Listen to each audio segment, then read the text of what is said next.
ছোটবেলা থেকে ভুট্টা তো অনেক খেয়েছেন, কিন্তু এই রকম জম্পের স্বাদের ভুট্টা কখনো খেয়েছেন কিনা দেখুন তো। নমস্কার বন্ধুরা, চ্যানেলে আপনাদের সকলকে স্বাগত। চলুন ভুট্টার একটা খুব সহজ রেসিপি দেখে নেওয়া যাক। তো তার জন্য প্রথমেই আমরা নিয়ে নেব ভুট্টা। তো ভুট্টাকে আমরা খোসা ছাড়িয়ে বার করে নেব। আমি এখানে দুখানা ভুট্টা নিয়েছি, আপনি আপনার প্রয়োজন মতো নেবেন এবং ভুট্টার গায়ে যে রোয়া রোয়া মতো থাকে সেগুলোকে আমরা ছাড়িয়ে পরিষ্কার করে নেব। এবার ভুট্টাগুলোকে আমরা ছোট ছোট আকারে টুকরো করব। তো যেহেতু আমার ভুট্টাগুলো একটু লম্বা সাইজের, সেজন্য আমি 4টে পিস করছি। যদি একটু ছোট সাইজের ভুট্টা হয় তাহলে 3 পিসও করা যেতে পারে। আমি দুটো ভুট্টাকে টুকরো করে নিয়েছি। এবার একটা কড়াতে খানিকটা জল নিয়ে ভুট্টাগুলোকে এইভাবে বসিয়ে দেবো এবং দরকার হলে আরেকটু জল আমরা এখানে মিশাবো। মানে ভুট্টাগুলোকে 3 ভাগের মতো জলে ডুবিয়ে রাখতে হবে। তো সামান্য আরেকটু জল আমি দিয়ে দিলাম। এবার আঁচে বসালাম। আঁচে বসিয়ে ঢাকা দিয়ে 10 মিনিটের মতো আমরা কুক করে নেব। 10 মিনিট পর যখন আপনি চেক করবেন কাঁটা চামচ দিয়ে বা টুথপিক দিয়ে, দেখবেন সুন্দর সেদ্ধ হয়ে গেছে।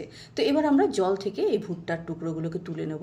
তো সমস্ত ভুট্টার টুকরোগুলোকে আমি একে একে তুলে নিলাম। এবার আমরা নেক্সট প্রসেসে যাব।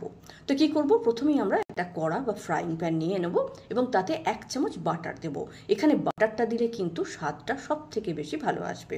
আর যদি বাটার না থাকে তাহলে তেলও ব্যবহার করা যেতে পারে। এবার একটু বেশি পরিমাণে আমরা রসুন নিয়ে নেব। রসুনটা বাটারে দিয়ে আমরা একটু নাড়াচাড়া করব। তারপরে এতে কিছু মশলা অ্যাড করব।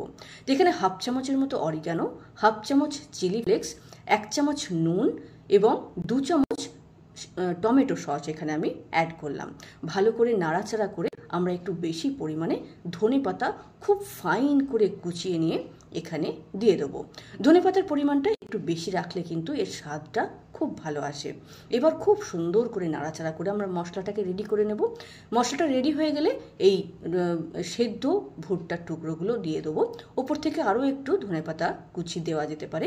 এবার নাড়াচাড়া করে আমরা খুব সুন্দর করে এই ভুট্টাগুলোকে মশলার সঙ্গে মিশিয়ে দেবো। মানে ভুট্টার গায়ে, ওপরে, নিচে, পাশে, ওপাশে সমস্ত জায়গায় যাতে মশলাটা মেখে যায় সেরকমভাবে আপনাকে নাড়াচাড়া করে মশলাটা ভুট্টার গায়ে মাখিয়ে নিতে হবে।